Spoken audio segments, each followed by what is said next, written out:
সাবধানে থেকে সুরাইয়া। আর কোনো সমস্যা হলে আমাকে ফোন করো। আসছি। এত তাড়াহুড়ো করছো কেন? এক কাপ চা খেয়ে গেলে হতো না? না, আজকে আর চা খাওয়া হবে না। এমনি তো অফিস থেকে ফিরতে গিয়ে অনেক দেরি হয়ে গেছে। বাড়ির লোক চিন্তা করবে।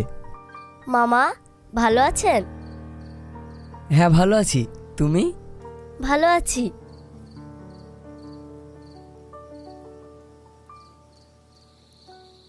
এই নাও মামনি, এটা রাখো, তোমার জন্য ছোট্ট উপহার। ইমলি, ধরবেন একদম। ভাই, এরা কেউ কত দিয়েছো? আর দিতে হবে না। সুরাইয়া, ও বাচ্চা মেয়ে, আর আমি তো ওকে চকলেট আর আইসক্রিম খাওয়ার জন্য দিচ্ছি। বারণ করো না। তাই বলে 200 টাকা? আজকাল বাচ্চাদের হাতে এত টাকা দেওয়া ঠিক না। বাদ দাও তো, তোমার যত নীতি কথা। নাও মামা, রাখো। আসছি ভাবি। হুম।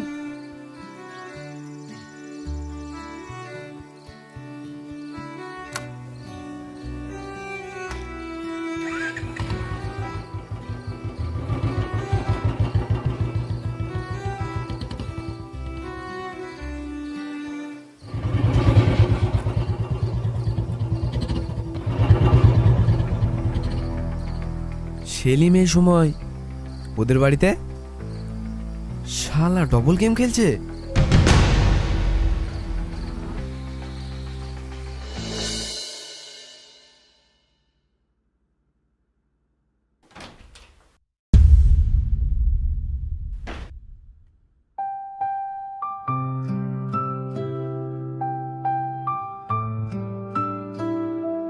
কি ব্যাপার? আমার লক্ষ্মী বউটা দেখছি মেঘলা আকাশের মতো গম্ভীরভাবে বসে আছে। আজ আবার বাড়ি ফেরার কি দরকার ছিল? যেখানে ছিলে সেখানেই রাত কাটিয়ে আসতে পারতে। এসব কি কথা বলছো হাসি?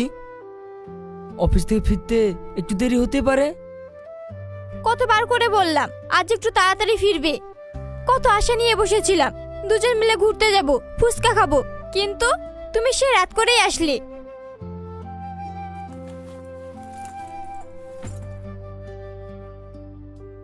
আরে অমন করছো কেন? আমি তো ফিরেছি। অফিসে কাজ থাকলে আমি কি করব বলো? হ্যাঁ ফিরেছো ঠিকই, তবে আমার মনে শান্তিটা কেড়ে নিয়ে তোমার ওই ফিরার চেয়ে না ফিরাই ভালো ছিল। আচ্ছা, মা কি ঘুমিয়ে পড়েছে? জানো, সারাদিন শরীরটা আমার খুব খারাপ ছিল। না, তোমার মা জেগে জেগে এখনো তারা গুনছে আর গুণধর ছেলের জন্য প্রতিজ্ঞা করছে। যত সব আদিক্ষেতা।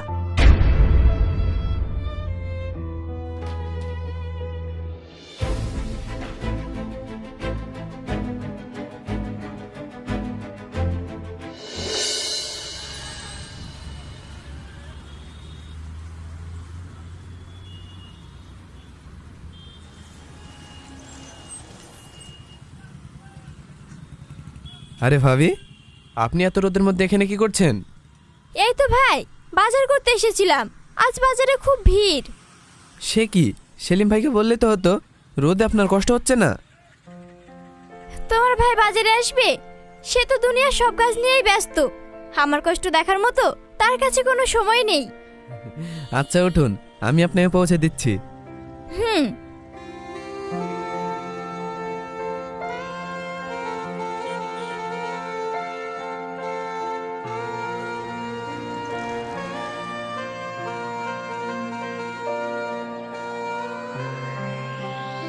ভাবি, কালকের একটা কথা বলবো, কিছু মনে করবেন না তো? কি কথা বলো? বলছি কি, ভাইকে একটু নজরে নজরে রাখেন। বুঝতেই পারছেন আজকালকার দিনখান ভালো না। পাখি যদি একবার উড়ান দেয়, অন্য ডালে বসতে আর সময় লাগে না। মানে তুমি কি বলতে চাইছো? পরিষ্কার করে বলো। আমি যেটা দেখেছি সেটাই বলছি। ভাই অফিস থেকে ফেরার পথে প্রতিদিন একটা মেয়েকে ড্রপ করে দিয়ে আসে। এই জন্যই ইদানিং রাত করে ফিরছে, সেই জন্যই এত ব্যস্ততা। তুমি ঠিক বলছো তো ভাই? আরে ভাবি, আমি আপনার বাড়ি পাশকার লোক, আপনার ভালো চাই তাই বললাম। ঝগড়া করতে বলছি না, তবে ভাইকে একটু নজরে নজরে রাখবেন। তবে এই কথাটা শুধু তোমার আর আমার মধ্যেই থাকবে, কাউকে কিছু বলার দরকার নেই। ঠিক আছে ভাবি।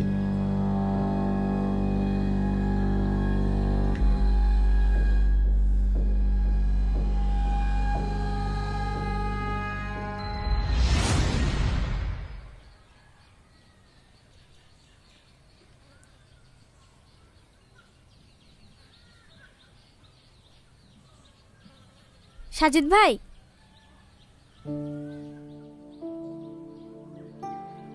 এই জিনিসগুলো জ্বলতে দাও তো, বাড়িতে একদম বাজার নেই।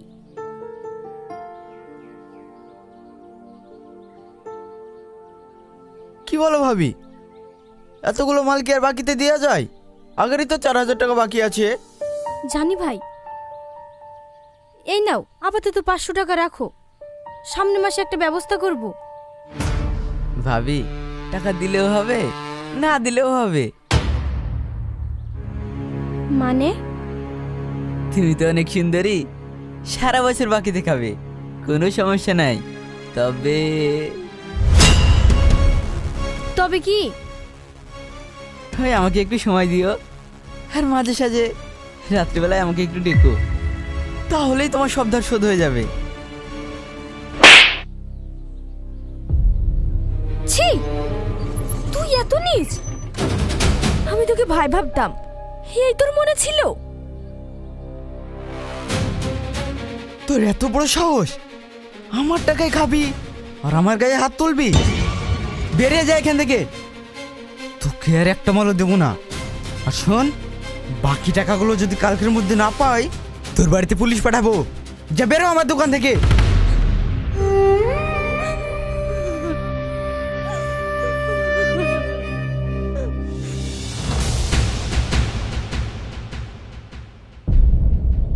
কি হলো সাজিদ, ওকে এভাবে তাড়িয়ে দিলে কেন?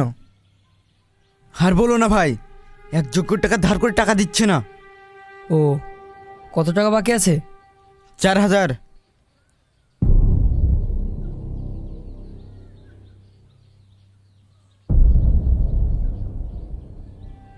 এই নাও, এখানে 4,000 টাকা আছে। আর যে বাজারগুলো করতে এসেছিল ওগুলো প্যাক করে দাও। ঠিক আছে।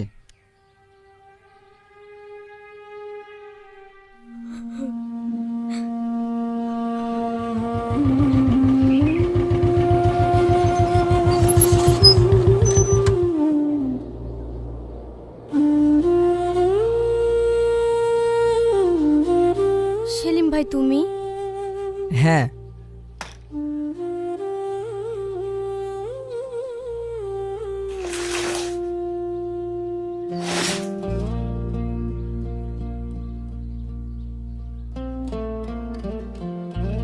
এই নাও, এগুলো রাখো। এসবের আবার কি দরকার ছিল? আরে ধরো তো। শোনো, ওই বাজার দোকানে বাজার করতে যাওয়ার কোনো দরকার নেই, আমি সব বাজার করে এনেছি। সেলিম ভাই, তুমি অযথায় নিজের টাকা খরচ করছো।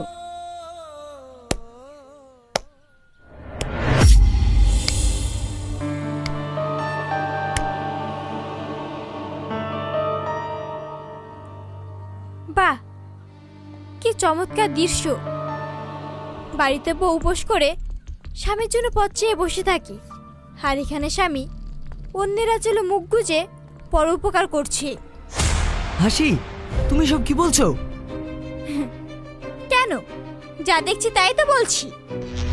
ছি সেলিম, তোমার রুচি এত নিচে, একটা মেয়ের জন্য আমাকে মিথ্যে কথা বলতে? হাসি, তুমি যদি সত্যিটা জানতে তাহলে এমন কথা আর বলতে না। আর এটা কোনো নোংরামি নয়। সত্যিটা তো দেখাই যাচ্ছে, ঘর যখন বেঁধেই ফেলেছো তবে এই রক্ষীটাকে নিয়েই থাকো। আমি চললাম, আজ থেকে তোমার সঙ্গে আমার কোনো সম্পর্ক নেই। হাসি,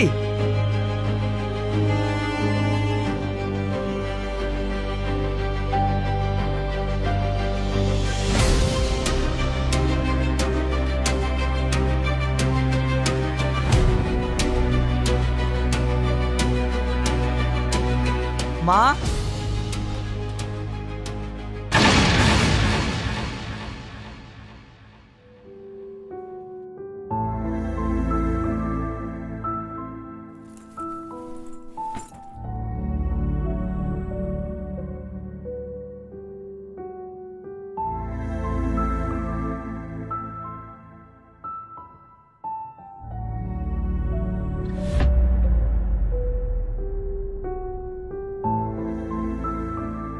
কি রে, কি হলো?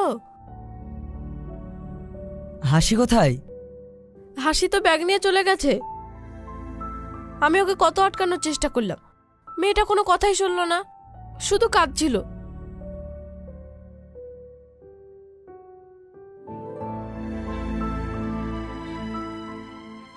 চলে গেল?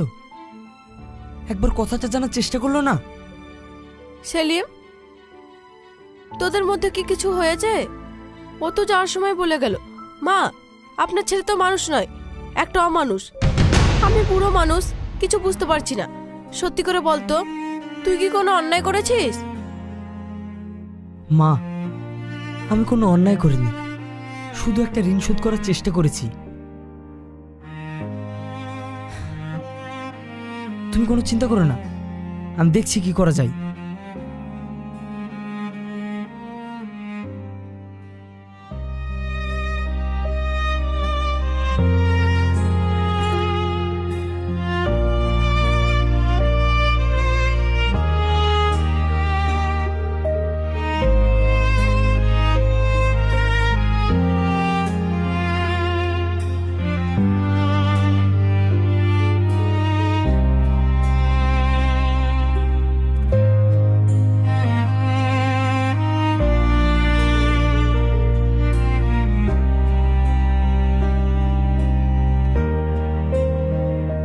কি হলো? এতবার ফোন করছো কেন? শোনো, আমাকে তুমি আর জীবনে কোনোদিন ফোন করবে না। হাসি, হাসি,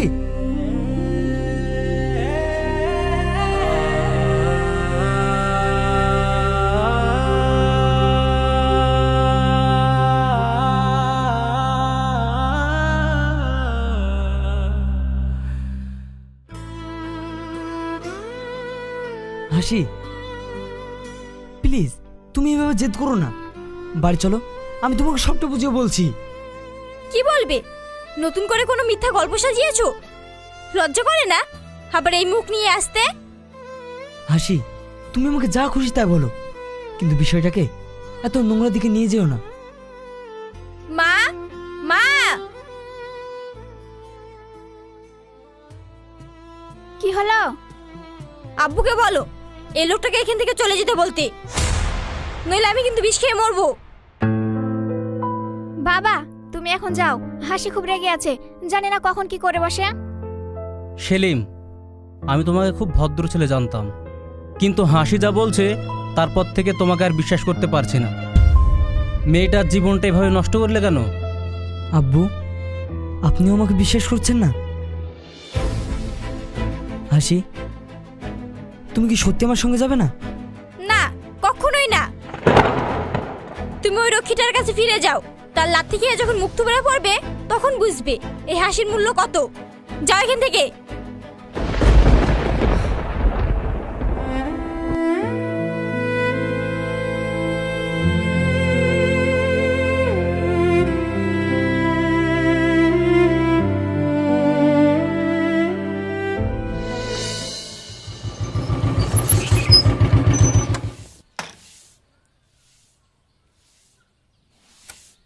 মা, মামা এসেছে।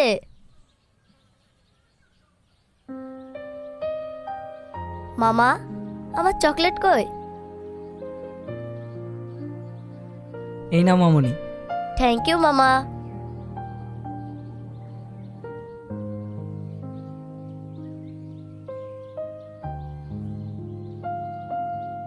সুরাইয়া, ছোটন কেমন আছে?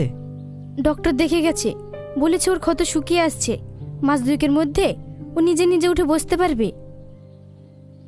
কিন্তু সেলিম ভাই, তোমার মুখটা শুকনো কেন? হাসি কি এখনো ফেরেনি? ওর কথা ছাড়ো, ও হয়তো কোনোদিনই বুঝবে না। আমার কারণে তোমাদের সোনার সংসারটা ভেঙে গেল। চলো, দরকারে আমি ওকে সব বুঝিয়ে বলবো। না সুরাইয়া, ওর যা মেজাজ, ও তোমার ছায়া দেখলে অশান্তি করবে। আগে ছোটন সুস্থ হয়ে উঠুক, তারপর দেখা যাবে। চলো।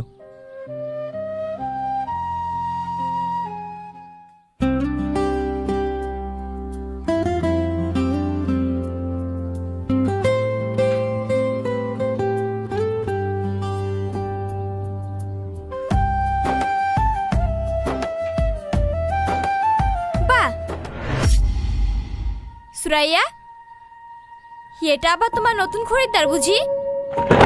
তোমার ব্যবসার তো দেখি খুব রমরমট অবস্থা। কে আপনি? কি সব বলছেন? আমি কে সেটা বড় কথা নয়, এই যে মেয়েটাকে নিয়ে ঘুরছেন, আপনি কি জানেন ও কেমন চরিত্রের? ও একটা নষ্ট মেয়ে। মুখ সামলে কথা বলুন। আপনি কি জানেন কার সম্পর্কে কি বলছেন? খুব ভালো করেই জানি। ও আমার স্বামীকেও নিজের জালে ফাঁসিয়েছিল। কতজনের সঙ্গে যে রাত কাটিয়েছে।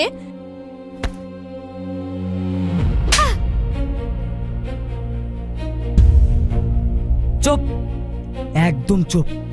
আর একটা কুচিত কথা বললে তোমার জিভ টেনে আমি ছিঁড়ে ফেলবো। তুমি আমাকে মারলে এই বাজারের মেয়েটার জন্য? ও কোনো বাজারের মেয়ে নয় হাসি, ও হচ্ছে আমার বন্ধুর স্ত্রী। আর এই যে লাঠিতে ভর দিয়ে দাঁড়িয়ে আছে, আমার বন্ধু ছোটন, যে নিজের জীবন বাজি রেখে আমায় বাঁচিয়েছে। বল, এবার অফিস থেকে ছুটি পেলে সবাই মিলে দীঘা ঘুরতে যাব। হ্যাঁ, আমিও সেটা ভাবছিলাম। অনেকদিন কোথাও যাওয়া হয়নি, বাড়ির লোকও বলছিল।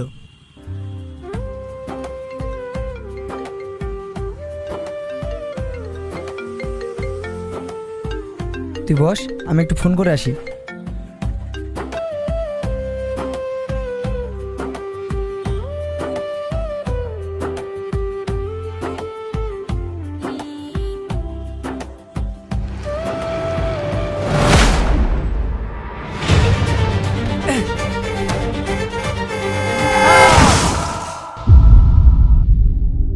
ছোটন,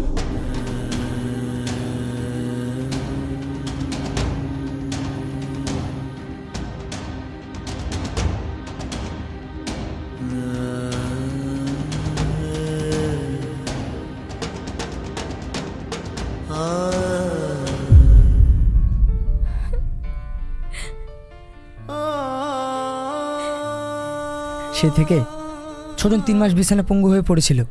সুরাইয়া একা হাতে সংসার সামলাতে পারছিল না, বাড়িতে খাবার ছিল না, ছোটনের ওষুধ কেনার জন্য টাকা ছিল না। যে মানুষটা আমাকে জীবন দিল তার পাশে আমি দাঁড়াবো না? তখন যদি আমি সুরাইয়াকে সাহায্য না করতাম তাহলে আমি কেমন মানুষ? আমাকে অমানুষ মনে হতো।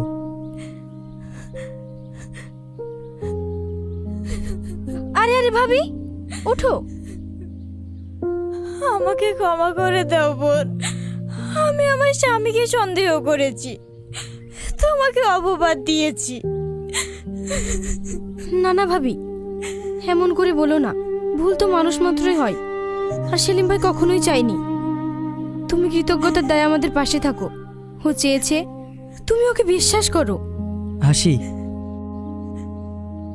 বিশ্বাস ছাড়া কোনো সম্পর্কই টেকে না।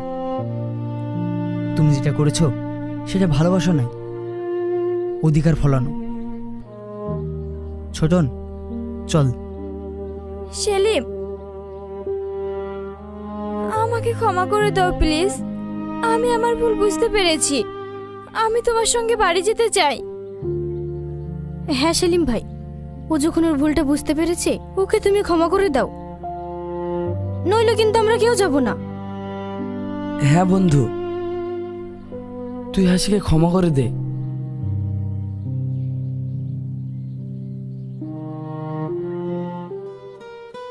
আচ্ছা ঠিক আছে, চলো।